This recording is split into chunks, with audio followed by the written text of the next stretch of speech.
Oh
मागणे ते एक तुझ प्रती आहे, मागणे ते एक तुझ प्रती आहे, देशील तरी पाहे पांडुरंगा, या संतास निर्विहेची मददी, आणिक तुझे काही न मागो तुझ, तुका म्हणे आता उदार तू होई, तुका म्हणे आता उदार तू होई, मज ठेवी पायी संताच्या, या संतास नुरवी हेची मददी, आणिक तुझे काही न मागू तुझ, विठ्ठला विठ्ठला विठ्ठला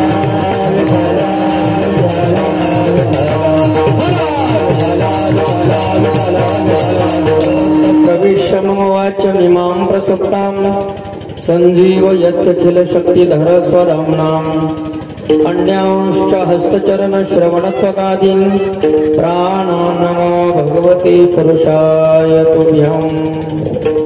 महायोगपीठे तटे भीमरथ्या, वरं पुण्डरीकाय दातो मुनीन्द्रैः, समागत्य तिष्ठन्तमानन्दकन्दं, परब्रह्मलिङ्गं भजे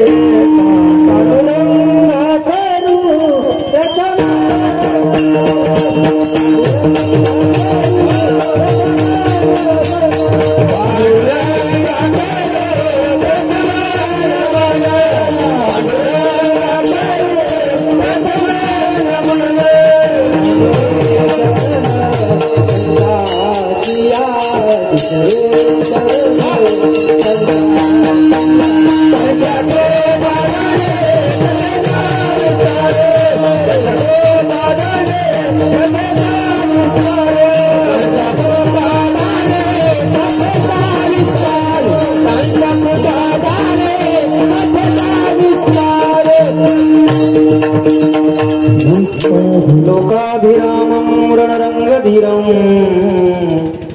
राजीवनेत्रं रघुवंशनाथं, कारुण्यरूपं करुणाकरन्तं, श्रीरामचन्द्रं शरणं प्रपद्ये मनोजवं मारुततुल्यवेगं जितेन्द्रियं बुद्धिमतां वरिष्ठं वातात्मजं वानरयूथमुख्यं श्रीरामदूतं शरणं प्रपद्ये। ओम नमो ज्ञानेश्वर करुणाकरा दयाळा तुमचा अनुग्रह लादलो पावन झालो चराचरी संपाद्य ज्ञानंच विधाय भक्तिं विलोकितो येन समाधिराजः वैराग्यवन्तं सुविचारयुक्तं नमामि योगं शिरसा जयांचे केल्या स्मरण होय सकळ इंद्रियांचे अधिकरण तेची वंदू श्री चरण श्री गुरूंचे हे नमस्कार होण्याता शरण शरण जी हनुमंत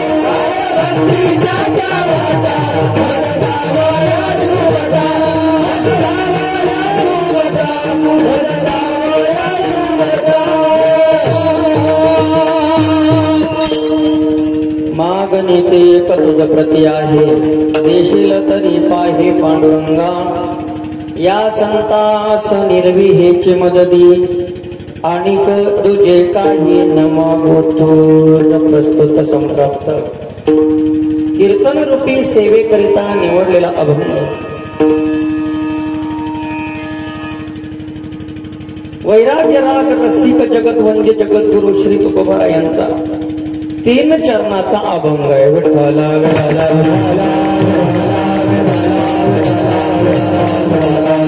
अभंग जगद्गुरु तुकोबरायांचा आहे। तुकोबराय या अभंगातून भगवान परमात्म्याकडे अलौकिक स्वरूपाचं मागणं अभंग अतिशय सोपा आहे सर्वांच्या पाठांतरातील आणि आपल्याकडे वेळही कमी अल्पसा खऱ्या अर्थाने वेळ आहे। भगवान परमात्म्याच्या कृपा आशीर्वादाने दरवर्षीप्रमाणे या ठिकाणी श्री क्षेत्र धारणखेडा नगरीमध्ये रामनवमी ते हनुमान जन्मोत्सवाच्या निमित्ताने हा सप्ताह सुरू आहे आणि या सप्ताहामध्ये 7व्या दिवसाची सेवा करण्याचं सद्भाग्य मला प्राप्त झालंय। वेडाला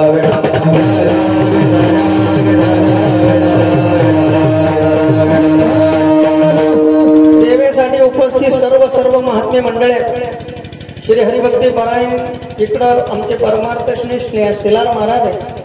श्री हरिभक्ती परायण आमचे विकासजी महाराज झोलेगावून आलेले आपले बाबा आहेत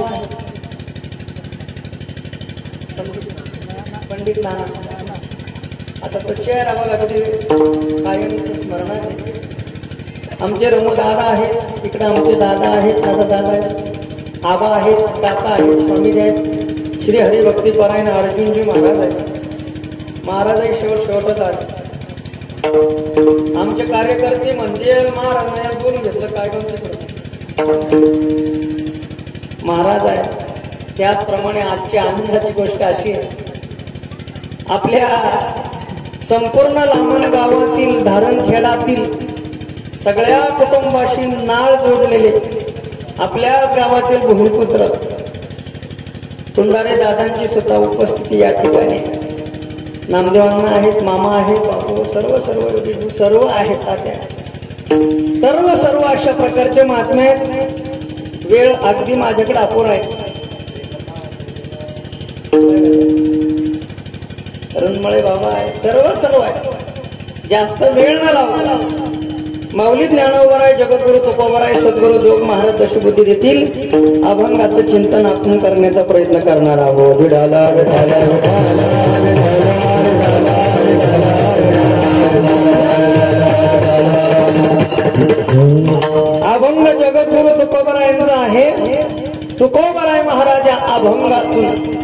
भगवान परमात्म्याकडे अलौकिक स्वरूपाचं मागणं मागतात.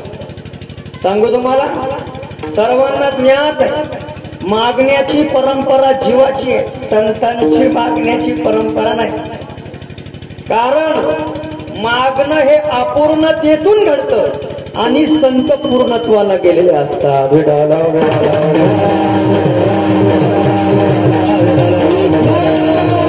जीवाचा गुणधर्म हाच आहे.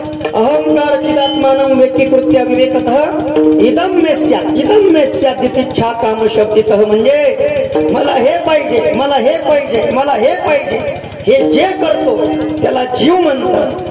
आणि आता निश्चिंतीने पावलो विसावा, गुंतलिया धावा कृष्णेची या, हे जे म्हणतात त्याला संत म्हणतात. विडाला विडाला विडाला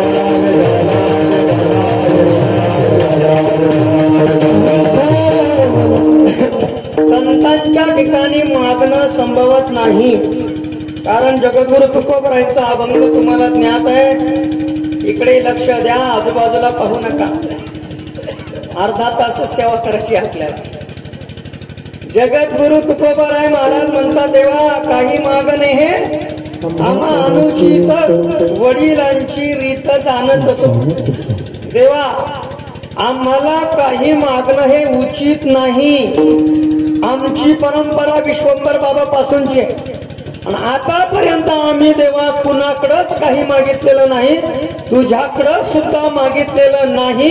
ही आमची वडिलांची परंपरा आहे. तुला असं वाटत असेल मला माहित नाही, असं नाही. वडिलांची रीत जाणत असो, आमच्या वडिलांची रीत आम्ही जाणतो, तरी सुद्धा जगद्गुरु तुकोबराय मागतात. याचा काय विचार आहे? वेडाला वेडाला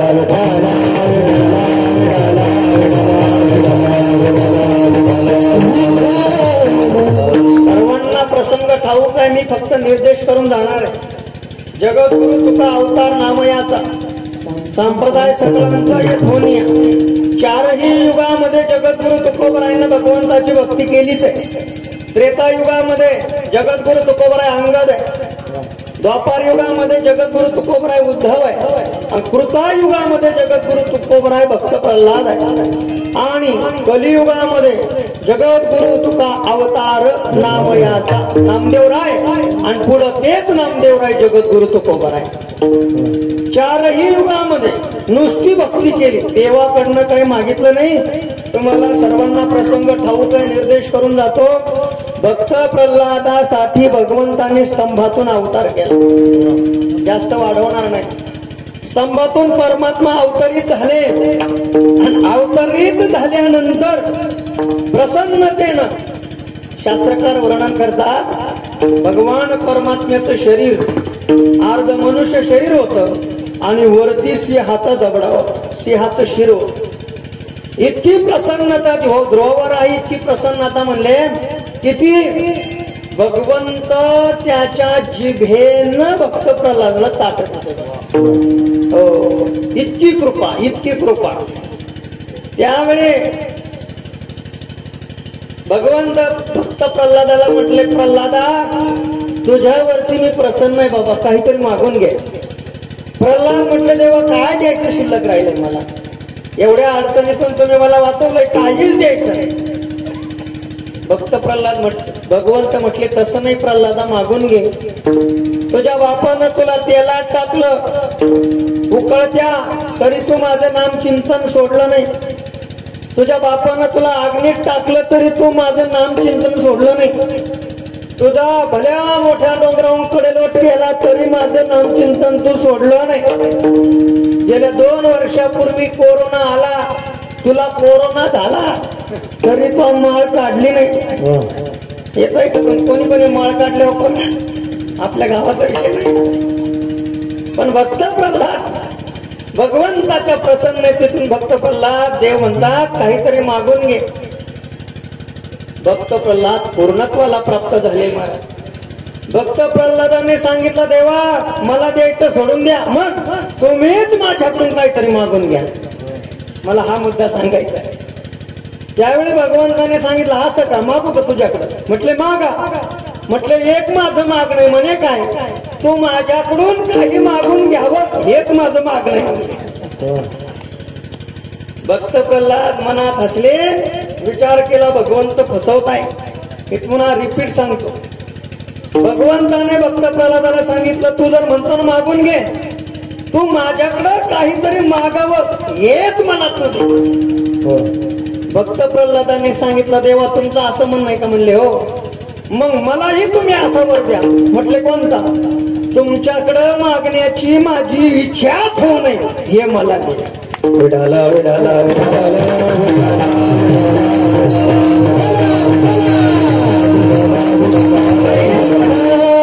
संत मागत असताना देवाला मागतात हो, आणि तुम्ही आम्ही देवाचं मागतो. हाच वरत आहे. विडाला विडाला अशी परिस्थिती असताना तरी जगद्गुरु तुकोबाराय का मागतात हो? त्याचं उत्तर असं आहे महाराज, संतांच्या ठिकाणी मागणं दोन प्रकाराने घडतं, किंवा कोणाच्या ठिकाणी असू द्या. दोन कारणामुळे माणूस मागत असतो. पहिलं कारण आहे आग्रहापोटी, आणि दुसरं कारण आहे गरजेपोटी. या दोन गोष्टी असेल तर जीव दुसऱ्याकडे काहीतरी मागत असतो, आग्रहापोटी मागत असतो. बघा माझ्या पुढे प्रसंग आहे. लता दिदी भारताची गान कोकिळ म्हणून, लता दिदी एवढे गाणे गायले, पण तरी सुद्धा लता दिदी पहिल्यांदा त्या गाण्याचा आशय समजून घ्यायच्या, मग ठरवायच्या ते गाणं गायचं का नाही गायचं. मोठ्या महात्म्याच्या मुखातून आलेला प्रसंग आहे म्हणून सांगतो तुम्हाला. एक सिनेमा रिलीज होणार होता, आणि त्या सिनेमातलं गाणं होतं विडाला विडाला विडाला क्या करू राम मुझे बुढ़ा मिल गया. परिस्थिती खरी बर का, खोटं बोलत नाही. मी अभंगात जायचंय मला. लता दिदीनं तो अभंग पाहिला, आपली ते गाणं पाहिलं, आणि गाणं पाहिल्यानंतर सांगितलं मी असं गाणं गाणार नाही, गाणारच नाही म्हटले. मग ज्यावेळी नकार दिला त्यावेळी त्या सिनेमाचे निर्माते आरडी वगैरे सगळे आले, आणि आल्यानंतर सांगितलं दीदी या सगळ्या सिनेमाचे गाणे तुम्ही गायले, मग आता हे एकटं गाणं दुसरा गायक गाऊ शकत नाही. बरोबर आहे की नाही? मग तुम्हालाच गावं लागतं. मग ज्यावेळी आपल्या मोठ्यांचा आग्रह झाला तेव्हा त्यांनी ते गाणं गायलं. सांगायचा मुद्दा याला म्हणतात आग्रहापोटी मागणं. दुसरा मागणं आहे ज्याला गरजेपोटी म्हणतात. आता दादा पैठणवरून आले. पैठण म्हणजे साक्षात शांती ब्रह्म एकनाथ महाराजांचं गाव आहे, नाही काय झालं? एका ब्राह्मणाला मुंज करायची होती. आपण दादांच्या मुखातून ऐकलं सुद्धा मागच्या वर्षी काही. ब्राह्मणाला मुंज करायची हात्या, आणि मुंजा करत असताना पैसेच नव्हते. मग आता कोणाकडे पैसे मिळावे म्हणून तो ब्राह्मण बुवा गावामध्ये आला. त्या गावात कुच्चर वाटा होता. त्या गावामध्ये तिथं काही लोक बसलेले होते, आणि बसलेले असताना त्या ब्राह्मणाला विचारलं कुठं चालले? काय नाही म्हटले माझ्या मुलाची मुंज करायची. मग पैसे नाहीये. त्या कुच्चर वाट्यावर काही ब्राह्मण बसले होते. त्यांनी सांगितलं पैसेच नाही का? म्हटले नाही. मग आम्ही देतो. म्हटले किती? तुमच्या मुलाची मुंज काय लग्नाला घेऊन जा, एवढा पैसा देतो. पण आमचं एक काम आहे. काय काम आहे हो? नाथांना राग आणून द्यायचा. आता नाथाला राग येणं शक्यच नाही. तर नाथांना राग आणायचा म्हटल्यावर त्याने विचार केला पैसे मिळत आहे ना, आडला हरी गाढवाचे पाय धरी. गाढवाचे पाय धरणं हा हरीचा स्वभाव नाही, पण हरी आडलाय म्हणून तो काय करतोय? गाढवाचे पाय धरणं. गेला मोठा सगळं नाथ महाराज पूजा करत होते. सरळ चालत चालत गेला आणि देवाऱ्यापाशीच गेला. का? नाथांना राग यावा म्हणून. त्यावेळी नाथांनी विचार केला आणि म्हटलं बघा मला भेटण्यासाठी किती आतुरता, जोडे सुद्धा काढायचा विसरला. शांतीचे सागर. राग आला नाही म्हणून नाथांनी सांगितलं गिरजा मातेला जा म्हणले ताटाला जेवायला. जेवायला बसले. गिरजाई वाढायला लागल्या. ते जसं उठलं तसं गिरजा मातेच्या पाठीवर जाऊन बसलं. त्याला माहित होतं असा राग येणार नाही, पण बायकोची छेड काढली तर रागावल्याशिवाय लागणार नाही. ते जसं उठलं तसं खऱ्या अर्थाने त्या गिरजाईच्या पाठीवरती बसलं. त्यावेळी नाथांनी सांगितलं, तुम्हाला ठाऊक आहे प्रसंग, नाथांनी सांगितलं सांभाळ गिरिजे, पडेल बर का. त्यावेळी गिरिजा मातेनं म्हणावं, नाही नाही, हरिपंडिताला असंच कडेवर घेऊन वाढायची मला सवय. हा सगळा प्रसंग ऐकला आणि जशी उडी मारली तसे नाथाच्या चरणावरती जाऊन बसलं. रडायला लागलं. माझा असा स्वभाव नाही म्हणले, माझं असं कारण नव्हतं, पण पैसे नव्हते, त्याच्यासाठी त्यांनी मला सांगायला लावलेलं होतं. त्यावेळी नाथांनी विचार केला, असं का? म्हटले हो. मग मला रागच आला पाहिजे का? म्हटले हो. मग मी तुझ्या मागे पुढे घेऊन पळतो, तू पुढे पळ, म्हणजे मला रागही येईल आणि तुलाही पैसे भेटून जाईल. माझा मुद्दा संपलाय. कधी कधी मागणं घडतं, गरजेपोटी घडतं. जगद्गुरु तुकोबर आहे, आज मागणं मागतात ते आग्रहापोटी मागणं मागतात. विडाला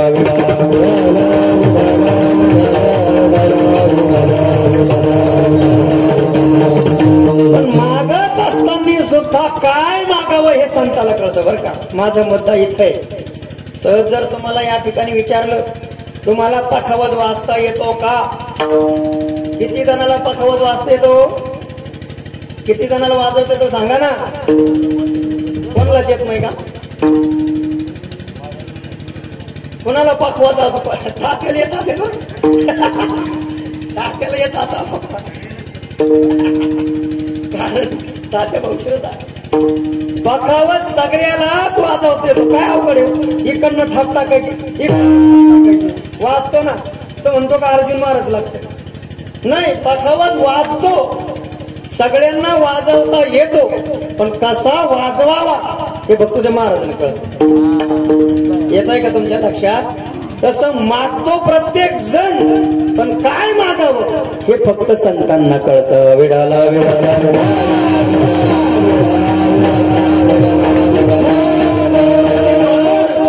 तुम्हाला आम्हाला सुद्धा मागण्याचा आदर्श घालून द्यावा म्हणून सुद्धा संत मागत असतात बरं का. संतांना मागण्याची आवश्यकता नाही, पण वडील जे जे करीती तया नाम धर्म ठेवीती. जे मोठे वागतात त्याचं अनुकरण लहाने करतात म्हणून संत वागत असतात. माझा विषय पुन्हा आणखी लांबून जाईल. मोठे जसे वागतात त्याचं अनुकरण लहाने करतात, त्याच्यासाठी संतांना वागावं लागतं, त्याच्यासाठी संतांना तसं आचरण करावं लागतं.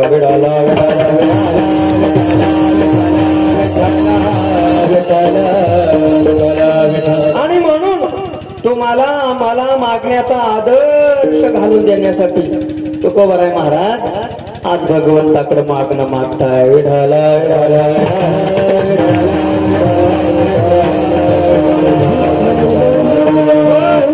मागत असताना ऐका, तुकोबाराय स्वतःचा बाणा विसरत नाही. माझा मुद्दा इथं आहे. तुकोबाराय मागतात, पण स्वतःचा बाणा न विसरता मागतात. तो कोणता बाणा आहे? अभंगाचं पहिलं चरण. मागणे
जगद्गुरु तुकोबाराय महाराज भगवंताकडे मागणं मागताय, पण मागत असताना स्वतःचा बाणा विसरत नाही.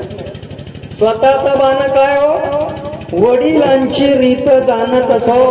हो मागतोय, पण देवा मागत असताना काही मागणार नाही आम्ही. काय मागतो ऐका, माग नाही ते तुझ नाही, माग नाही ते एक आणि तुझ प्रती आहे. माग नेते एक आहे आणि तुझ प्रती आहे. देशील तरी पाहे पांडुरंगा. हे 3 मुद्दे आहे बघा. मागणे ते एक आहे म्हणजे माझं मागणं अन्य नाही. दुसरी गोष्ट तुझं प्रती आहे म्हणजे अन्याकडून नाही. आणि तिसरी गोष्ट देशील तरी पाहे पांडुरंगा म्हणजे द्यायचं असेल तर ते विचार करून पहा, अन्यायानं नाही. विठाला विठाला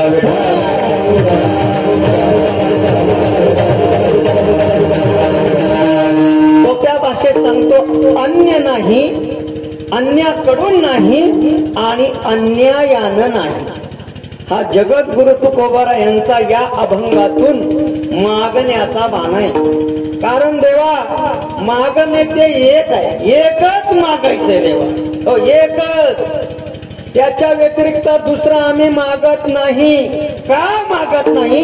कारण त्या एका व्यतिरिक्त सगळं कसं आहे. येरती माई के दुःखाचे येरती माई दुःखाचे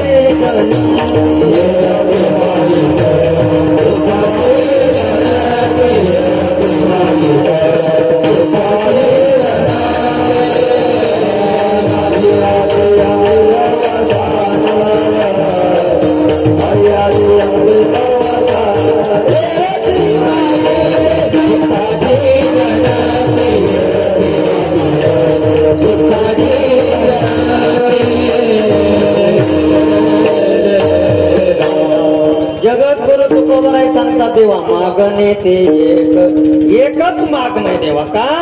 कारण त्या एकाच्या व्यतिरिक्त बाकीचं सगळं माईक आहे.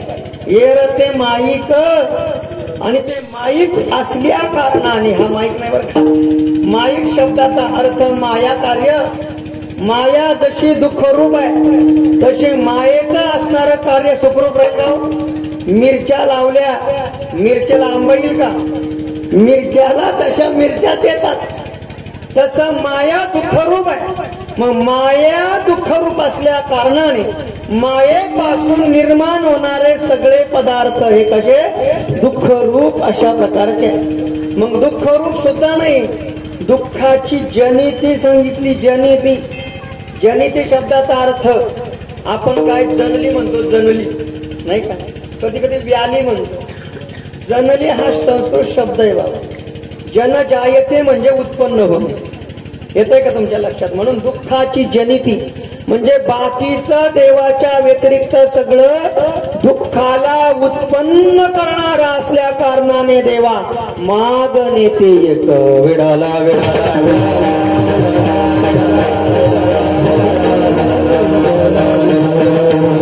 तुकोबारा यांच्या याच प्रमाणाचा अनुवाद भगवान परमात्मा करतात. यही संस्पर्शजा भोगा दुःख योनय यवते अत्यंत वंत कंते न तेषु रमते बुधाहा. बघा हे प्रमाण आणि भगवंताने गीतेत गायलेलं प्रमाण हे सारखं आहे. जगद्गुरु तुकोबरा इकडे म्हणतात येरती माईक दुःखाची जनिती आणि भगवंत सांगतात यही संस्पर्शजा भोगा दुःख योनय म्हणजे ते दुःखाला उत्पन्न करणारा आहे. कोणतं?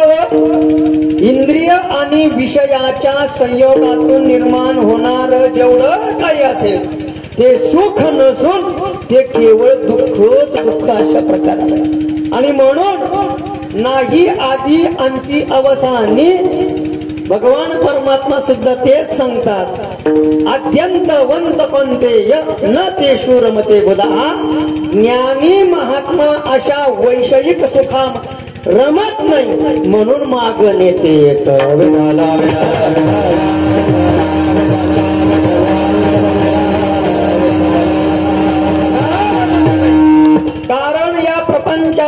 व्यतिरिक्त सुद्धा खूप मोठं वेगळं सुख आहे, त्याला परमात्म्याचं सुख म्हणतात नाही का. सामान्य जीवाचा विषय असा आहे महाराज, डबक्यामध्ये एखादा बेडूक राहतो आणि त्या बेडकाला वाटतं हे डबकं म्हणजे विश्व आहे, पण तो बेडूक अजून त्या डबक्याच्या बाहेर गेला नाही म्हणून पलीकडचं विश्व त्याने समुद्र अजून पाहिला नाही म्हणून त्या डबक्याला समुद्र समजणारा तसा बेडूक आहे. तसा या वैषयिकच सुखामध्ये रममान होणारा हा जीव आहे. आणि म्हणून न ते शूरमती बुधा मागणे ते एक. देवा एकच मागणार का, आम्ही त्याच्यामध्ये रमत नाही. आमचा रमण्याचा विषय वेगळा आहे. कोणता विषय हो, ज्ञानोबराच्या गोड ओव्या आहे. जो आपुले नागरपणे इंद्रभुवनात ते पापळे म्हणे, तो रंजे केवी पाली म्हणे बिल्लाचेने.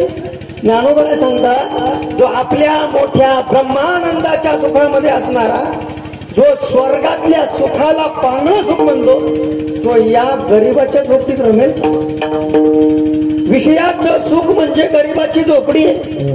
मग असा महात्मा न ते शूरमते बुधा मागणी ते एक. विडाला बोलण्यासारखा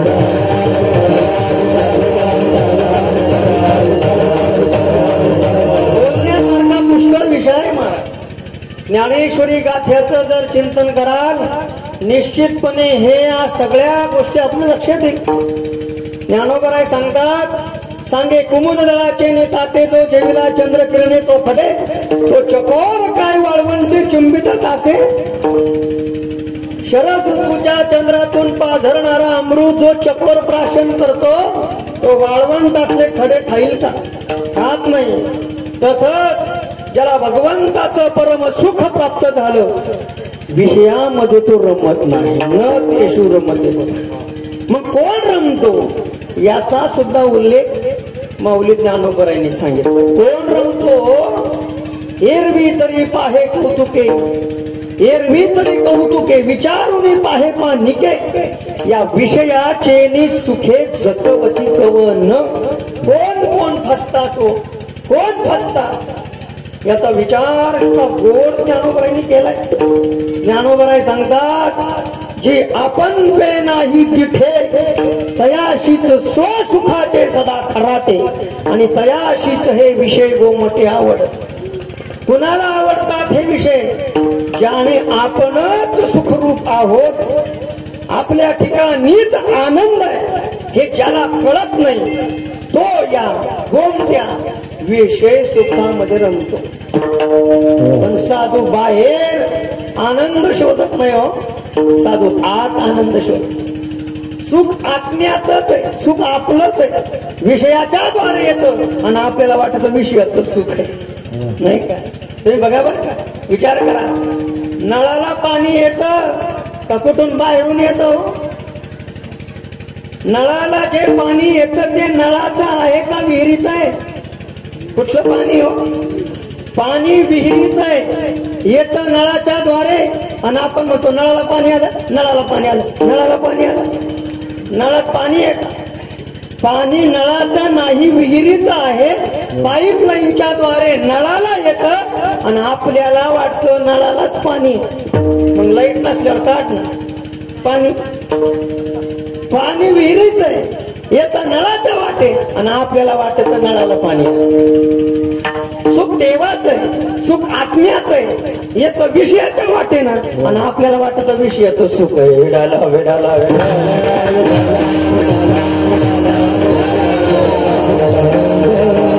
वेदांत वाचस्पती ब्रह्मलिंग काव्य तीर्थ अण्णा गोड दृष्टांत सांगायचे. आता ते आपण कीर्तन ऐकणे इतके भाग्याचे नाही ठरलो आम्ही नाही का, पण तुम्ही सगळ्यांनी ऐकलंय.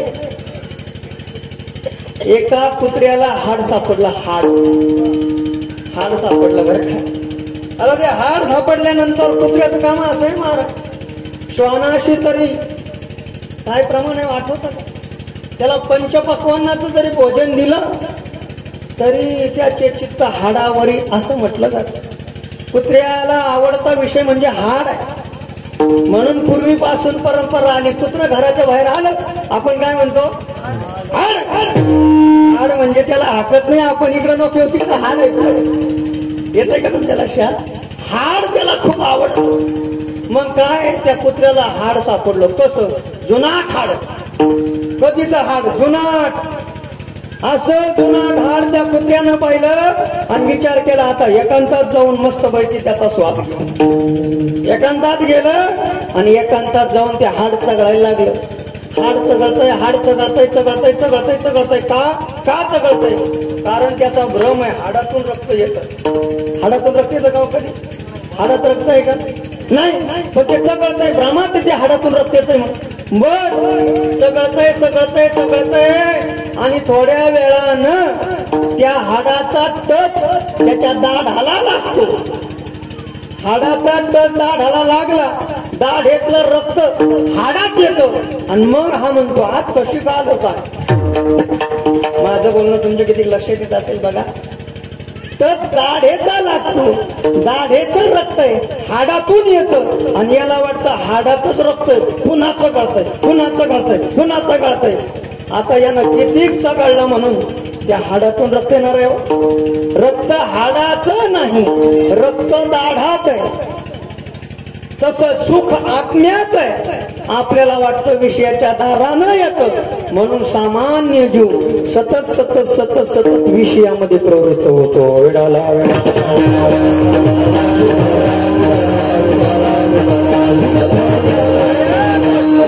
न ते शूरमते बुधा.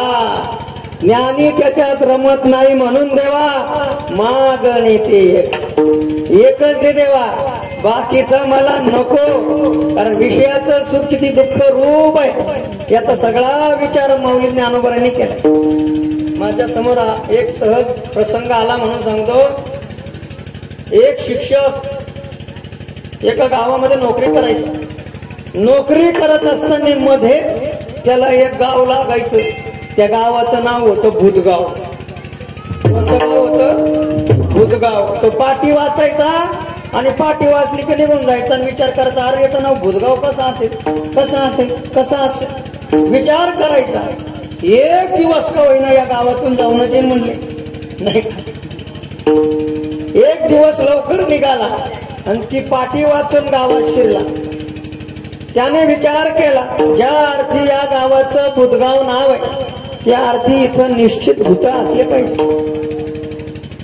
गावाच्या आत घुसला. आत घुसल्यानंतर त्याला तिथं दोन माणसं उभे दिसले. बरकदा दोन माणसं उभे दिसले आणि त्या माणसानं त्या शिक्षकानं त्या माणसानं विचारलं का हो ज्या अर्थी या गावाचं नाव भूतगाव आहे मग इथं खरंच भूत राहतात काय हो? त्यावेळी त्या माणसाने काय उत्तर दिलं माहित आहे का? आम्हाला तरी काय माहित, आम्हालाच मरून 10 वर्ष झाले. ज्यांच्याकडं माणसं म्हणून पाहावं ते जसे त्या गावात भूतच आहे तसं या विषयामध्ये सुख म्हणून पाहावं ते सुख नसून ते दुःखच दुःख अशा प्रकारचं. साध्यंतची जाण पाही दुःख असे ज्ञानोबाची भाषा. पंचदशीचा गोड वर्णन आहे हो महाराज. परमार्थ आणि प्रपंच खूप विरोधाचं टोक आहे. इतकं विरोधाचं टोक आहे, इतकं विरोधाचं टोक आहे. पण आता कसं आहे आपल्याला जर गळू झालेला असेल तर ते फोडला पाहिजे का नाही? गळू जर बरं व्हावं तर फोडलं पाहिजे का सांभाळलं पाहिजे? फोडला पाहिजे. आणि संत गळू फोडत असतात असा मुद्दा आहे. सांगायचा मुद्दा हाच आहे. न ते शूरमते बोधाव. संतांचं जीवन ते काहीतरी वेगळं आहे. प्रपंच करून किती जणांचा असा अनुभव आला आम्ही धन्य झालो.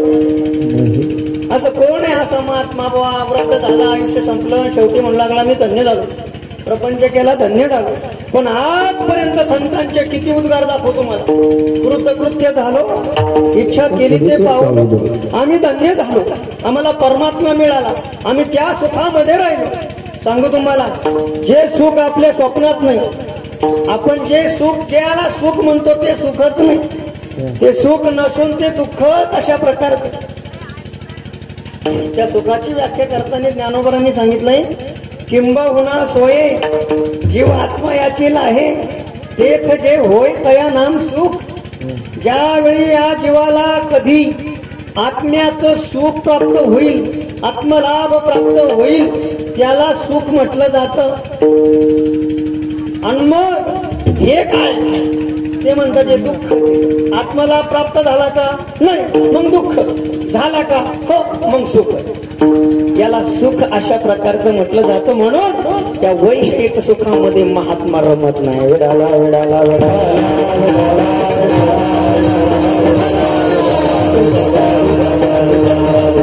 बोलण्यासारखा विषय पुष्कळ आहे महाराज. इतका विषय पण सिद्धांत फक्त एवढाच आहे, माग नेते. दुसरं का नाही, कारण ते सगळं दुःखाला उत्पन्न करणार आहे. तुम्ही असं म्हणू नका आपणच फसलो, असं नाही महाराज. मोठमोठाली लोक फसलेत, मोठमोठाली. हो सांगू तुम्हाला, या विषयांनी आपल्याला कधी सुखी केलं नाही हो.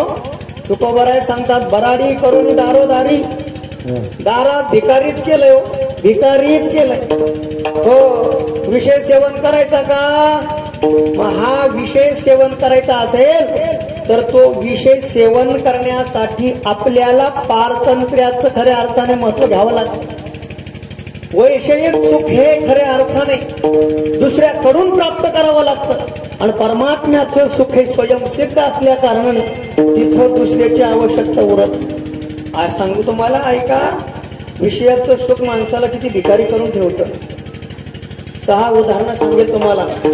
एक राजा ययाती, दुसरा राजा शंतनू, तिसरी माता माऊली सांगून जाईल सती, चौथी सीता मैया आणि 5वी सत्यभामा.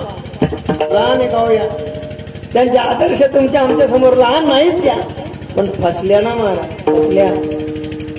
ययाती राजा एवढा मोठा सार्वभौम राजा, एवढं मोठं त्याचं राज्य, पण एवढं सगळं राज्य असून सुद्धा त्याला विषय भोगण्याची लालसा होती.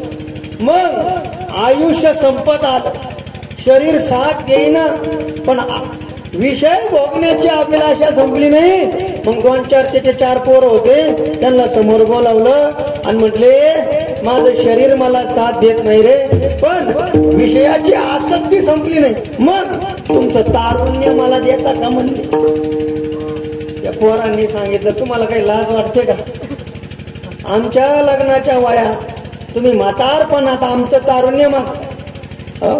पुढचा विषय जाऊ द्या, एखाद्या मुलानं दिलं, एवढा मोठा राजा, पण आपल्या पोराच्या दारात भिकारी कोणा केला, विषयानं केला. विडाला विडाला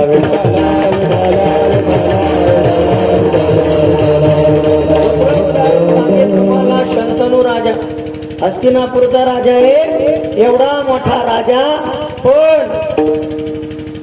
त्या सत्यवतीला पाहिलं आणि सत्यवतीला पाहिल्यानंतर म्हातारपणाला तिच्याशी लग्न करावं मोह झाला. परिणाम काय झाला हो, एवढा मोठा राजा, पण त्या माणसाची झोपडी चितवायला गरज होती का महाराज.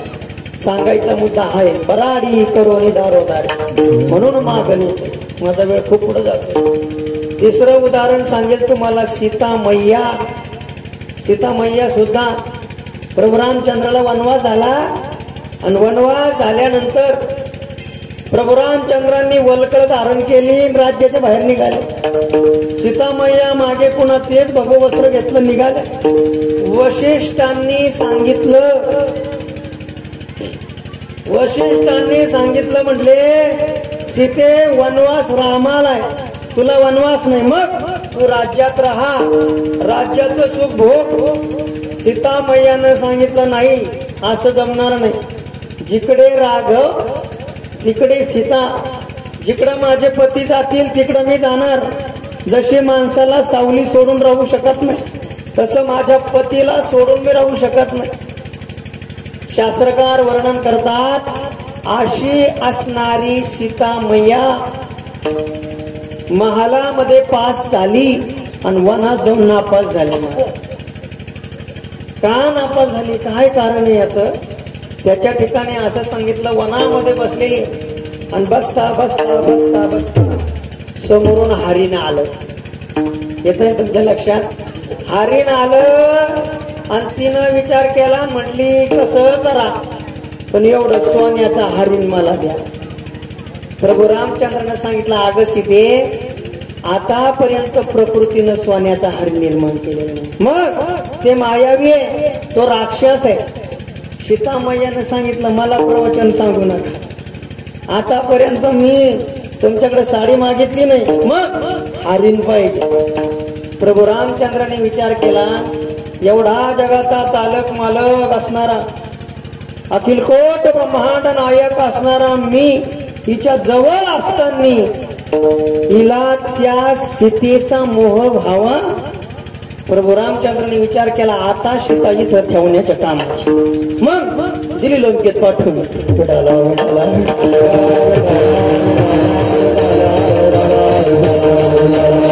सांगायचा मुद्दा हाच आहे, माग नेते देवा आम्ही तेच मागू का, कारण येरती माईक दुःखाची जिथे दुःख रूप आहे. आणि दुसरी गोष्ट अन्य नाही आणि अन्याकडून नाही. म्हणजे देवा मागू तेच एक आणि पुन्हा कुणाकडे मागणार नाही, मग तुझ्याकडच मागू. कारण देण्यासाठी समर्थ कोण आहे हो, तू तशा प्रकारचा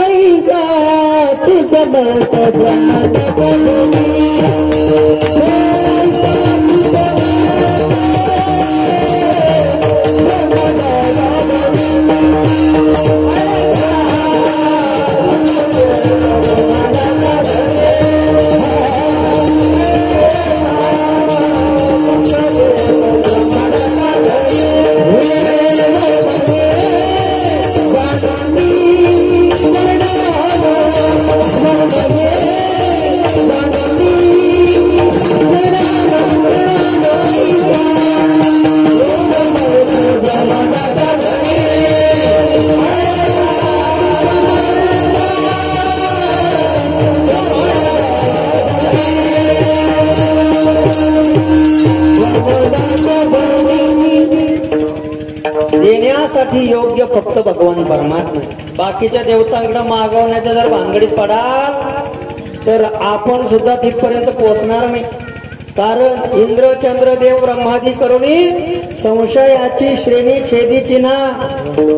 अहो मला एक सांगा, या खांबाला एक पैलवान बांधला, या खांबाला एक पैलवान बांधला आणि हा पैलवान म्हणतो मला याला सोडव आणि हा म्हणतो मला सोडव. आता मला सांगा, यांनी किती एकमेकाला सांगितलं म्हणून हे एकमेकाला एकमेक सोडवणार? हाही बांधलेला आहे, हाही बांधलेला आहे. मग तिथं एखादं लहान पोरग जरी आलं तरी त्या यालाही सोडेल, यालाही सोडेल. सगळ्या जगाला मुक्त करण्याचं सामर्थ्य त्या पोरात राहील, कारण तो मोकळा आहे आणि हे बांधले. जरी पैलवान आहे बांधलेले, तसं या जगामध्ये दोनच मुक्त आहे महाराज, एक भगवंत आणि दुसरे संत. मग मागत असताना एक तर देवाकडं मागावं, नाहीतर संतांकडे मागावं. जगद्गुरु तुकोबाराय महाराज ज्यावेळी मागतात ना भक्ती, संतांकडे मागतात. शरण शरणजी हनुमंता तुम्हा आलो रामदूता, संत आहे हनुमंतराय. आणि एक तर संतांकडे नाही तर भगवंताकडे मागतात, कारण मोक्ष देण्याचं सामर्थ्य फक्त या दोघांकडे. बाकीचे सगळे बांधलेले सांगता. जरी ते स्वर्गात राहत असले तरी सुद्धा त्यांच्यात आपल्यात एवढाच फरक आहे. जसं आपल्याकडे पैसे नाही आपण गरीब आणि एखाद्याकडे खूप पैसे तो श्रीमंत, तसं आपल्याकडे पुण्य कमी म्हणून आपण गरीब आणि त्याच्याकडे पुण्य जास्त म्हणून ते श्रीमंत. आपण जीव आहे आणि ते सुद्धा जीवच आहे. आणि म्हणून ते तुम्हाला आम्हाला तुकोबाराय सांगतात, या मृत्यू लोकात येण्याची वारंवार इच्छा करतात. स्वर्गीचे अमर मृत्यू लोके व्हावा, तर म्हणे त्याच्यापेक्षा आपण लय पुढे, त्यांच्यापेक्षा आपण लय पुढे. तुम्हाला महत्वाचा मुद्दा सांगून जाईल. डुकराला वाटलं ना मोक्ष मिळावा, डुकराच्या जन्मात सुद्धा मोक्ष नाही, त्याला माणूसच व्हावं लागतं. कुत्र्याला वाटलं मोक्ष मिळावा, कुत्र्याच्या जन्मातून पर्याय नाही, माणूसच व्हावं लागतं. ब्रह्मदेवाला वाटलं मोक्ष मिळावा, तिथूनही पर्याय नाही, माणूसच व्हावं लागतं. इंद्राला वाटलं मोक्ष मिळावा, तिथून रस्ता नाही, माणूसच व्हावं लागतं. आणि तुमचं आमचं परम भाग्य, तुम्ही आम्ही आता माणूस झालेलो आहे. म्हणून आपण त्यांच्यापेक्षा खूप पुढे. आणि म्हणून मागत असताना फक्त जे मुक्त आहे त्यांच्याकडे मागत. संतांचा अधिकार सांगताना सांगितलं, पुरुषार्थ सिद्धी चौथी घेऊन या फुले हाती, रिगाला भक्ती पंथी जगा देत. चौथा पुरुषार्थ म्हणजे ज्याला मोक्ष म्हणतात, तो मोक्षाचं गाठोडं घेऊन ते मुक्त असतातच, पण सगळ्या जगाला मोक्ष वाटत वाटत एवढा अधिकार आहे. तुकोबराची भाषा सांगू, पंढरीचे वार करी हे अधिकारी मोक्षाचे हो नाही खादा. म्हणजे पंढरीचे वारकरी हे मोक्षाचे अधिकारी असं नाही म्हणायचं. मोक्ष कुणाला द्यायचा हा अधिकार त्यांच्याकडे, एवढा मोठा अधिकार त्यांचा खऱ्या अर्थाने. म्हणून मोठ्या महात्म्याच्या मुखातून ऐकलंय, वारकरीचा हात नाही धरायचा, पाय धरायचे. विठ्ठल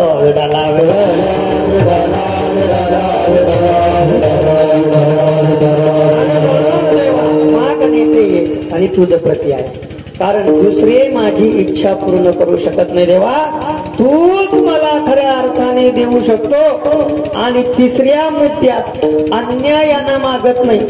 ₹1.25 सुपारी ठेवायची आणि ₹1.25 मागायची, एवढा मोठा अन्याय होऊ देव. बरोबर आहे की नाही? बरं, त्या सुपाऱ्या अशा आहे, दुकानदाराकडे गेलो, दुकानदार म्हणतो खायची देऊ का पूजेची देऊ? पूजेची सुपारी म्हटलं की अगदी सुरकटलेली, तिनं कित्येक सत्यनारायण केलेले असतात देवताने. याला म्हणतात अन्यायानं मागून घेणं. याच्यासाठी ज्ञानोबराची भाषा आहे, पाहे पा दुबदयाची निआशा जग देनो शिकरी फासा, परी दोरे विना कैसा वत्साचा बळी हो. त्या गाईला दूध द्यायचंय, कुणाला? वासराला द्यायचंय, पण मालकाला देते, कारण मालक तिचे पाय बांधतो म्हणून. याने जर तिचे पाय बांधले नाही, मालकाला दूध द्यायचं नाही, तिचं दूध तिच्या वासरासाठी आहे. तसं भगवंताचं प्रेम फक्त आणि फक्त त्याच्या लढीवाळ भक्तासाठी. कोणते भक्त सांगू का? ज्ञानोबराची ओवी सांगेल, हो, जयाची आवडी केली मदशी कुळवाडी, भोग मोक्ष बापुडी तेजली पुढे. ती ओवी अंतकरणामध्ये जर खरंच मनन केलं तर लक्षात येईल. हो, भगवंत सांगता, ज्याने माझ्या आवडीसाठी मला कुळवाडी करून टाकली. आपली कुळवाडी असते, आमचे सोयरे, इकडं आमचं गणगत, तिकडं आमचं, ही आपली कुळवाडी. पण त्याची कुळवाडी त्वमेव माता च पिता त्वमेव, त्वमेव बंधुश्च सखा त्वमेव. कृष्ण माझी माता, कृष्ण माझा पिता, देवा तूच माझा संपूर्ण कुळ, केली मजशी कुळवाडी. पुढे सांगतात, ज्याने माझ्यासाठी भोग मोक्ष बापुडी, भोगाला तर सोडावं, मोक्षाला सुद्धा बापुड म्हणलंय. देवा तुझा भोग सोड, मोक्ष सुद्धा नको, मोक्ष सुखानुला था. अशा भक्तासाठी भगवंताचं खरं प्रेम आहे. बाकीच्याला देत नाही का? देतो, पण कसं देतो? यांनी पाय बांधले म्हणून. पाय बांधले कळतं का तुम्हाला? एक लोटा जल सब समस्या का हल. ऐकलंय का कुठं? ऐकलंय का? एक लोटा जल सब समस्या का हल. म्हणजे काय करायचं? एक लोटा जल पिंडीवर व्हायचं, तुमच्या सगळ्या समस्या जातात. कोणत्या? तुमचं पोट बरं होतं. बरं, आज पोट बरं झालं, उद्या गुडघा दुखणार नाही का? बरं, आज गुडघा बरा झाला, उद्या डोकं दुखणार नाही का? बरं, डोकं दुखणं बरं झालं, उद्या पाठ दुखणार नाही का? म्हातारं झाल्यावर तर आपले सगळेच गुडघे चमकायला लागतात. मग मला सांगा हो, हे आपण प्राप्त करून करणार काय? आपलं मरण दूर होणार आहे का? आपलं जन्म मरण संपणार आहे का? जे कायम दुखणार आहे ते निवारण करण्यापेक्षा या दुःखाला कारण असणार जे जन्म मरण परंपरा आहे ना, ती खरी संपवणं गरजेची. म्हणून पैठण निवासी नाथ बाबा प्रमाण सांगतात, करा रे बापांनो साधन हरीचे करा, हरीचे जनी करणीचे करू नका. येणे नये जन्म यमाची यातना, ऐशिया साधना करा, असं काहीतरी साधन करा त्याच्याद्वारे तुमचं जन्म मरण चुकेल. हे काय नादी लागलात आपण? हे दुःख दूर करणं याला लयरूप निवृत्ती म्हणतात खऱ्या अर्थाने शास्त्रात. लयरूप निवृत्ती म्हणजे काय? दवाखान्यात गेलं, पोट बरं झालं, 8 दिवसानं डोकं दुखत, पुन्हा दवाखान्यात जा, तेच करत राहणं. पण खऱ्या अर्थाने समूळ आजारच नष्ट होणं. दवाखान्यात जायची गरज आहे का? गरज अशा प्रकारची राहत नाही. विडाला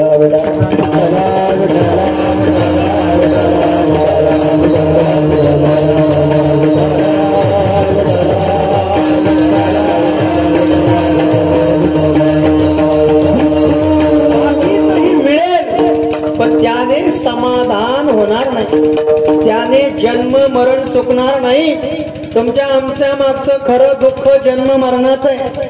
हे बाकीच्या दुःखाचं सोडून द्या. शरीर आलं म्हणजे दुःख आलं. शरीर दुःख घेऊनच येत. नवे नवे तुकोबराय महाराज म्हणतात शरीर विटाळाचे आले. या शरीरामध्ये दुःख कायम आहे. या शरीराचं दुःख घालवण्यात पडू नका. या शरीरात हे शरीराचं जन्म मरणच. तुका म्हणे एका मरण्याची सरे उत्तमची उरे, आणि हे तुम्हाला देईल फक्त ज्ञानेश्वरी आणि गाथा. दुसरीकडं हा उपाय नाही. विडाला विडाला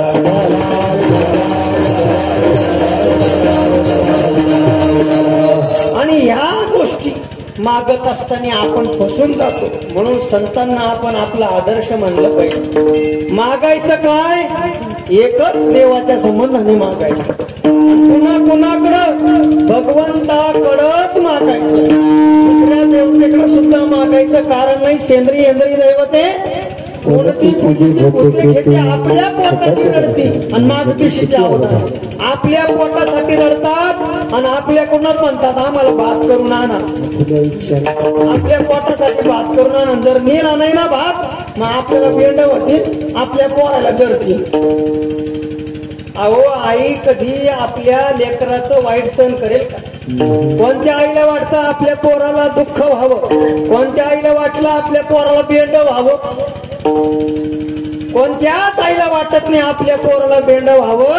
आणि भगवान परमात्मा हा संपूर्ण जगाची आई आहे आणि आपल्याला दुःख व्हावं असं भगवंत कधीच वाटत नाही. आपल्या पोटाचे रडत भगवंत कधीच म्हणला नाही हो माझी भक्ती करा. ऐसा नव्हे देवराव, त्याचा कृपाळू स्वभाव. जेवढा भक्ताला जीव लावतो तेवढा स्वराला सुद्धा जीव लावतो. तुम्हाला आता प्रसंग वाढेल, पण सांगू तुम्हाला, एक जण एका वारकऱ्याच्या घरी आला आणि मला भूक लागली म्हटलं. वारकऱ्याने सांगितलं बरं झालं तुम्ही आलात. मग म्हटले बस आम्ही ताट वाढतो म्हटल्यानंतर तो 8 दिवसापासून उपाशी होता. फिरून आला होता आणि आल्यानंतर ताट वाढतो म्हटल्यावर लगेच बसला. पंचपक्वान्नाचं ताट होतं. मग या वारकऱ्याने सांगितलं तुम्ही जेवायला बसलात बरोबर आहे, पण जेवायला बसण्याच्या अगोदर पहिल्यांदा कुंडलीकड दे गजर करावं लागतं. देवाचं नाव घेतल्याशिवाय एक घास तोंडात घालायचं नाही. त्यावेळी यांना सांगितलं तुम्हाला मला जीव घालायचा असेल तर घाला, मी काही पुंडलिकावरती म्हणणार नाही. तुमच्या देवाला मी मानत नाही. वारकऱ्याने सांगितलं असं चालणार नाही. जेवायचं असेल देवाचं नाव घ्यावं लागेल. तो म्हटला मी घेणारच नाही, मला जीव घाला नाही तर नका. वारकऱ्याला अतिशय क्रोध आला आणि वारकऱ्याने सांगितलं जा म्हटले माझ्या घरात जेवू नको, मग दुसरीकडे जेवून जा. माझ्या देवाचं नाव घेत नाही, तुला जेवू घालत नाही म्हटले. तो मनुष्य उपवाशी बाहेर निघून गेला आणि गेल्यानंतर बघा त्या वारकऱ्याला थोडस वाईट वाटलं आणि त्याला डोळा लागला. डोळा लागल्यानंतर त्याच्या स्वप्नात दृष्टांत झाला का रे त्या माणसाला दुखावून जेव घातलं. म्हटले देवा ते तुम्हाला शिव्या देत, तुमचं नाव सुद्धा घेत नाही आणि जेवायला द्या म्हणतो. मी फक्त एवढंच म्हटलं काय देवाचं नाव घेऊन जेव. अरे म्हटला त्याने आज देवाचं नाव घेतलं नाही, मला शिव्या दिल्या, तर तू त्याला आज उपवाशी पाठवलं. तो 90 वर्षाचा झाला, त्यानं मला कधी माझं नावही घेतलं नाही आणि मला कधी शिव्या दिल्याशिवाय राहिला नाही, तरी मी त्याला उपाशी झोपवलं नाही. येत आहे का तुमच्या लक्षात? इतक्या दिवस जगला, माझं नाव घेतलं नाही, तरी त्याला मी उपाशी ठेवलं नाही. आणि तुझ्या दारात काय तो आला आणि आज त्याला तू उपाशी ठेवलं. तैसा नव्हे देवराव त्याचा कृपाळू स्वभाव, सगळ्यावरती त्याची कृपा सारखीच आहे. समोहम सर्व भूतेषु नमे द्वेषोस्ति न प्रियः, प्रत्येकावरती त्याची कृपा सारखीच आहे. फक्त आपल्याला दुःख देतं आपलं कर्म. भगवंत त्याच्यात कुठला हस्तक्षेप करत नाही. तुम्हाला आम्हाला काही त्रास होत असेल, कौटुंबिक असेल, प्रापंचिक असेल, आपण म्हणतो देवा तुला काही डोळे नाही का, देवा तुला कळत नाही का. भगवंत त्याच्यात हस्तक्षेप करत नाही. तुमच्या मनाशी पुसावे काय केले तू खबर आहे सांगतात. अरे देवाला काय विचारतो, तुझ्या मनाला विचार. जरी या जन्मात तू काही वाईट केलं नसेल, मागच्या जन्मात तू काही वाईट केलं असेल म्हणून तुला हा भोग आहे.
भगवंत कधी सोडवत नाही.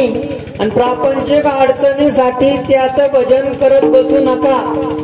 हो, आपलं मरण चांगलं होईल त्याच्यासाठी भजन करावं. आपलं जन्म मरण चुकेल त्याच्यासाठी भजन करावं. जर प्रापंचिक अडचणी भगवंताने दूर केल्या असत्या तर पांडवांच्या समोर परमात्मा कायम होता. त्या पांडवांना वनवास भोगावा लागला नसता. प्रभू रामचंद्राची पत्नी तिला वनवास घडला नसता. तिला रावणाच्या असणाऱ्या कैदेत राहावं लागलं नसतं. भगवंत आपल्या कर्मात हस्तक्षेप करत नाही. हो, आपलं कर्म आपल्याला दुःख देत आहे. आपण म्हणतो गरज आपण देवदेव करतो, देवदेव करतो, पण आपल्याला का दारिद्र्य, याचा अर्थ मागच्या जन्माचं कर्म मागचं वाईट आहे म्हणून दारिद्र्य.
आपलं दुःख आपल्या जीवनातही संबंधाला मागच्या कर्माचा काहीतरी दोष आहे. आणि आता बघा, विचार करा, दादांचाच विचार करा. मला सांगा, एवढी श्रीमंती कशा कारणाने? मागच्या जन्मातलं पुण्य नाही का? जन्म कुठं घ्यावा हे आपल्या हातात नाही, पण मागच्या जन्मात आपण कोण होतो याचा विचार केला पाहिजे. मागचं पुण्य आहे आणि म्हणून व्यवसाय निमित्त फळ देत असे संचित करायचं प्रमाण. आपल्या संचिताला व्यवसायाचं निमित्त लागलं की आपल्या जे प्रारब्धात आहे ते मिळतं.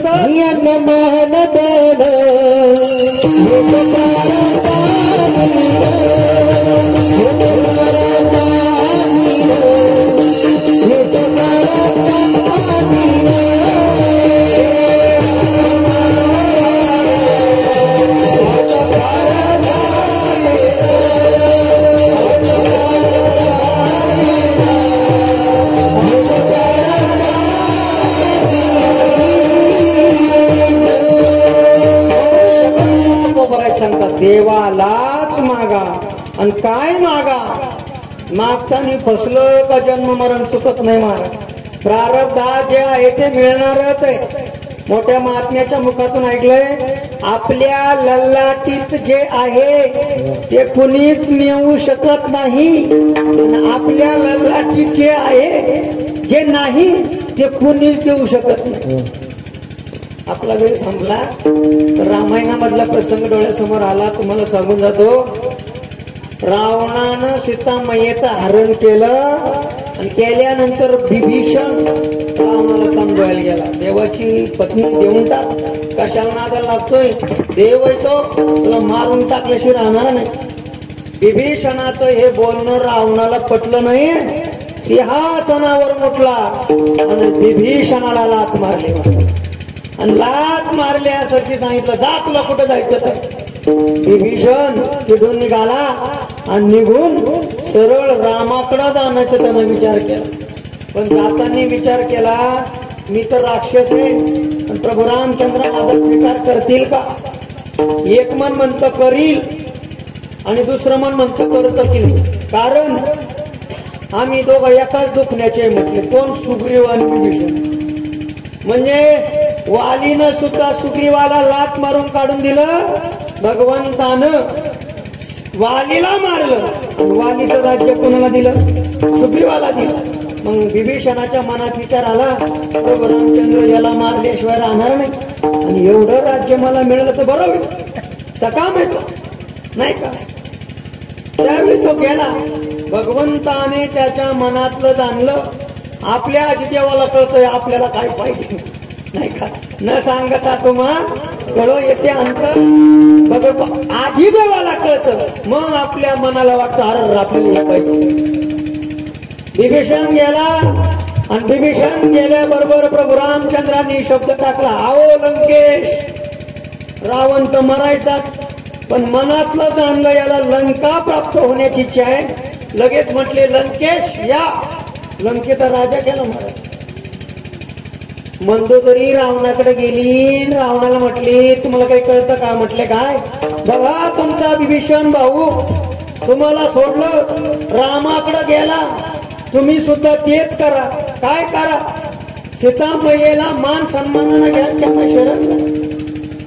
रावणानं सांगितलं, तूही मूर्ख आहे आणि तो विभीषणही मूर्खाची.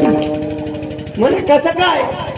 रावणाचे शब्द सांगतात, मनसी विभीषण शहाणा परी तो महामूर्ख जाणा. जाऊन रामाशी भेटला पण राम रूप नाही झाला. रामाला भेटला पण राम म्हणता रामाची होई जे पदी पैसवणे पदवी घ्यायची ज्ञानच त्याला.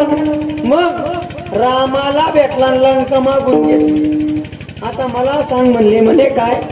रामाने जर मला मारलं तर लंका काय आपल्याला मिळणार. रावण मरणारच होता, प्रारब्धाने लंका विभीषणाला मिळणारच होती. पण देवाकडं काय मागावं कळालं नाही, लंका मागून घेतली आणि फसलं नाही का. राम झाला असता, देव स्वरूप प्राप्त झालं असतं पण देव मागितला नाही, देवाचं मागितलं. आपण सुद्धा विचार करा, आपण सुद्धा देव मागतो का देवाचं मागतो. हा सुद्धा खूप अवघड विचार आहे महाराज. कोणाला देव नको, कुणाला पाहिजे महाराज, कुणाला मोक्ष पाहिजे, देव कुणालाच नको. मागच्या काळात जगद्गुरु तुकोबरा देव घ्या म्हणत फिरले पण कोणाचीच प्रतिक्रिया नव्हती आम्हाला द्या. देव न लगे आजही तुकोबाराय जर आले देव घ्या तरी आपली हीच प्रतिक्रिया राहणार आहे. देव न लगे तुम्हाला जर परमात्मा मिळावा तर ज्ञानेश्वरी हा ग्रंथ परमात्मा प्राप्त करून देण्याचं साधन आहे. गाथा परमात्मा प्राप्त करून देण्याचं साधन आहे. पण इकडंच गर्दी कमी आहे. कारण देव नको आहे, देवाचं पाहिजे. येत आहे का तुमच्या लक्षात? वारीला जाताना आळंदीतून दिंडी निघाली का समोर थोरल्या पादुका आहे. तिथं 20व्याला माऊलीची पालखी थांबते आणि तिथं समोरच साई मंदिर आहे. लोक साई मंदिरात जास्त आहे, माऊलीच्या पादुकाचं दर्शन कमीच घेतात. देव नकोय, देवाचं पाहिजे. आणि ज्या दिवशी आपण म्हणतो देवाचं पाहिजे त्या दिवशी आपण हारलेलो आहोत. ज्या दिवशी आपण देव प्राप्त केला तेव्हाच या जन्माचं सार्थक झालं म्हणता येईल. तुका म्हणे का नाही, विठ्ठलची एक देखलिया जन्म आलेचे सार्थक, विठ्ठलची एक देखलिया. आणि हे शरीर फक्त आपल्याला देवच प्राप्त करण्यासाठी मिळाले. देवाचं प्राप्त करण्याची गरज नाही. देवानं न मागताच सगळं देऊन टाकलंय. आकाश वायू पंचमहाभूत तुम्हाला आम्हाला दिले.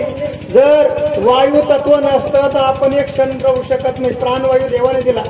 आकाश तत्व नसतं क्षणभर राहू शकत नाही, राहायला जागा नसते.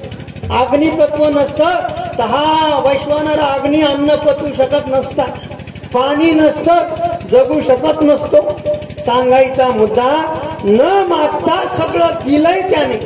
देवाचं मागण्याची गरज नाही. नाहीतर एखाद्याला जर म्हणलं तुम्हाला मी 10 लाख रुपये देतो, माझ्याकडे नाही 10 लाख रुपये देतो आजी, पण तुमचा एक डोळा मला काढून देता का? किती लोक देईल? 10 लाख रुपये देतो, एक डोळा काढून द्या. 20 लाख देतो, 2 डोळे द्या. बरं नाही एखादा हात द्या, नाही हात तर पाय द्या, नाही पाय तर नाक द्या. नाही महाराज, जे सहज मिळालं देवाकडे मागण्याची गरज नाही. पण ते कबीर महाराजाचं प्रमाण आहे महाराज. ते म्हणतात जर एखाद्या माता माऊली नथ केली ना तर नथ केल्यानंतर सारखी गावात सांगते माझ्या नवऱ्याने केली. कशी माझ्या नवऱ्याने केली? कबीर महाराज सांगतात एवढी शिक नथ नवऱ्याने केली तर सगळ्या गावाला सांगती.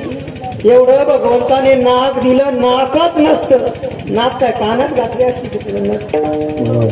देवाने नाक दिले ते नाही म्हणत, नाक दिलं ते नाही म्हणत. देवाने नाक दिलं नाही म्हणत महाराज, नथ नवऱ्यानं केली ते म्हणत. सांगायचा मुद्दा आहे देवाकडं मागण्याची गरज नाही. आपल्याला काय पाहिजे भगवंत दिल्याशिवाय राहत नाही. मग पाहिजे मागायचंच असेल तर देवा एक दे, जन्म मरण संपावं, तुझी प्राप्ती व्हावी हेच मला दे. आणि देशील तरी पाहे पांडुरंगा, द्यायचं असेल तर दे, आम्हाला काही गरज नाही. अनेक जन्म अनेक युग परमार्थ केला, मग काय दे? दुसरं चरण आहे या संताची निर्विमत दे.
काय हे महत्वाचं आहे. काय या संतांनी माझा अंगीकार करावा, या संतांनी माझा सांभाळ करावा, एवढंच दे देवा, बाकीचं देऊ नको.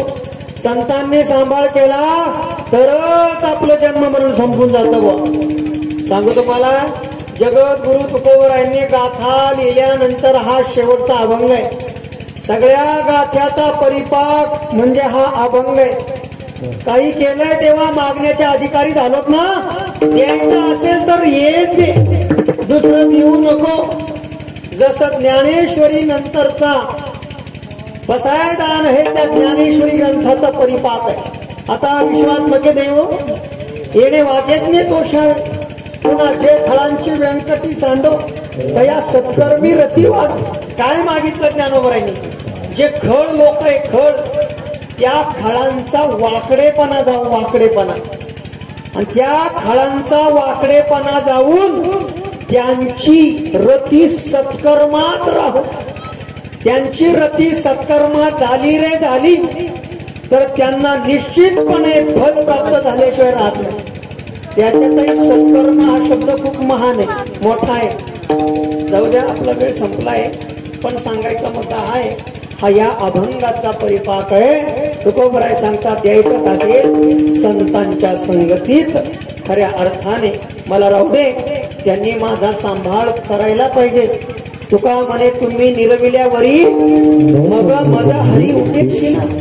संतांनी माझा अंगीकार केला तर तो भगवंत सुद्धा खऱ्या अर्थाने माझी उपेक्षा करणार नाही. मग काय करतात संत? चौथ्या अध्यायाचं चिंतन आहे. ज्ञानेश्वरी खूप गोड अशा प्रकारची चालली आहे. आत्यांच्या मुखातून सगळ्याच्या सगळ्या आपण खऱ्या अर्थाने व्यासपीठ नेतृत्व आत्यांचं आहे. आपण सर्वजण ज्ञानेश्वरीचं पारायण देखील करतो. किती लोक आहे ज्ञानेश्वरी पारायणला? किती लोक आहे मामा? 25. वा, 25 लोक आहे. ज्ञानेश्वरी ग्रंथाचं पारायण या ठिकाणी चालले. तुम्हाला सर्वांना ठाऊक सांगायचा मुद्दा, चौथ्या अध्यायामध्ये 36 क्रमांकाचा श्लोक आहे. तद विधी प्रणिपातेन परिप्रश्नेन सेवया उपत्यक्षंती ज्ञानम ज्ञानिनस्तत्वदर्शिन. ते ज्ञान प्राप्त करण्यासाठी संतांकडे गेलं पाहिजे. तनु मनो जीवे चरणाशी लागावे, अगर्वता करावे दास्य सकल. तनाने मनाने काय न वाचन त्यांची सेवा करावी लागते, अगर्वतेनं राहावं लागतं. मग अपेक्षित आपुले ते सांगतील खुशी, नाही का? मोठ्या महात्म्याच्या मुखातून ऐकलंय, तनु मनो जीवे आणि डोक्याशी डोके लावावे असं नाही, चरणाशी लागावे. संतापाशी बहु असावी मर्यादा, फलकटाचा धंदा कामाने. काय झालं, एक गुरु पलंगावर झोपले होते आणि शिष्य खाली, कॉटच्या खाली जवळच तिथं बसलेला आहे, झोपलेला आहे तो बी.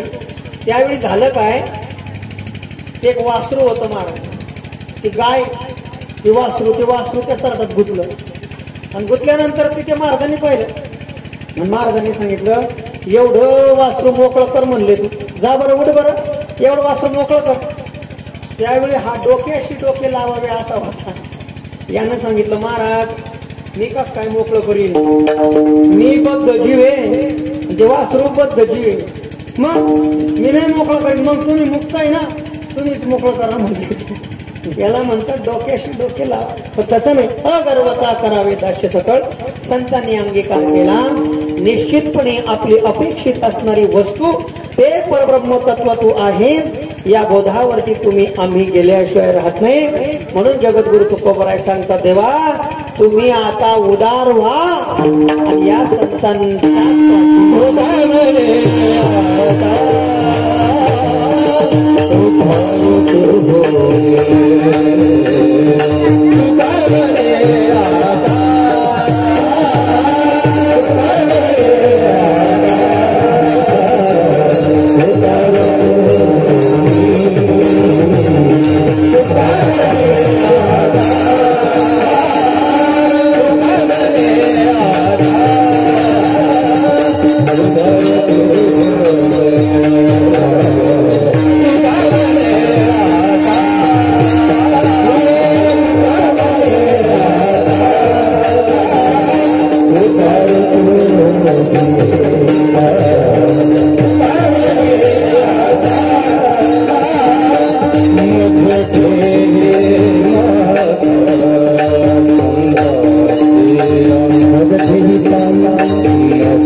Kumari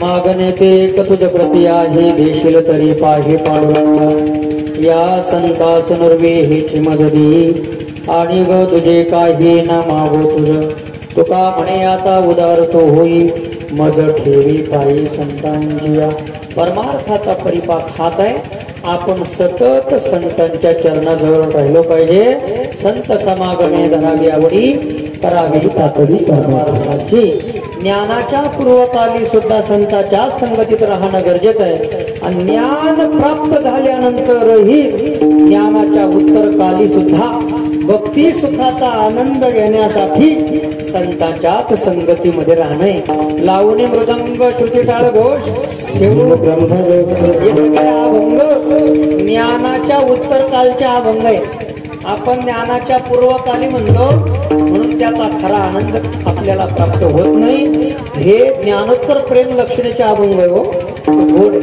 जेव्हा ज्ञान प्राप्त नाही तरी आपण म्हणतो इतका आनंद मिळतो ज्ञानाच्या उत्तरकाली म्हटल्यावर काय आनंद असेल महाराज आनंदाचे डोही आनंद तरंग आनंदाचे अंग आनंदाची ज्ञानेश्वर